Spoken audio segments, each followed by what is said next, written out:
अस्सलाम वालेकुम दोस्तों मैं आया हूँ आज छोटा सा वीलॉग बनाने ज़मीनों के हिसाब से। और कुछ लोगों ने मुझे कमेंट किए भी हैं या पता नहीं किए, मुझे कुछ भी पता नहीं है। लेकिन आज मैंने अपने गांव का, अपनी ज़मीनों का छोटा सा अच्छा सा वीलॉग बनाया है। पहले हमारा ये गांव देखिए और आगे बात में करेंगे कि हमारा गांव तुम्हें कैसे लगा, कैसा लगा, अच्छा लगा या अच्छा नहीं लगा। ये सारा कमेंट में हमें बताना। और पहले आओ तुम्हें मैं जो मैंने वीडियो बनाई है वो वीडियो दिखाऊं।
भी हूँ कुछ वीडियो के हिसाब से, कुछ मलाइया वीडियो भी मेरी होती है।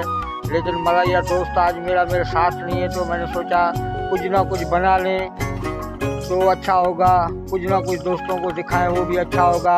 तो आप कमेंट में बताओ कि हमारा वीडियो तुम्हें कैसा लगा, गांव के हिसाब से, ज़मीनों के हिसाब से और हमारे गांव की खूबसूरती। और देखो ये पूरा जो है ना हमारा इलाका हरा भरा तुम्हें नज़र आता होगा। माशाल्लाह कितना खूबसूरत इलाका है हमारा। ये ज़रूर हमें कमेंट में बताना और हमारी वीडियो को लाइक भी करना, शेयर भी करना और बेल आइकन ज़रूर करना। शुक्रिया, मेहरबानी।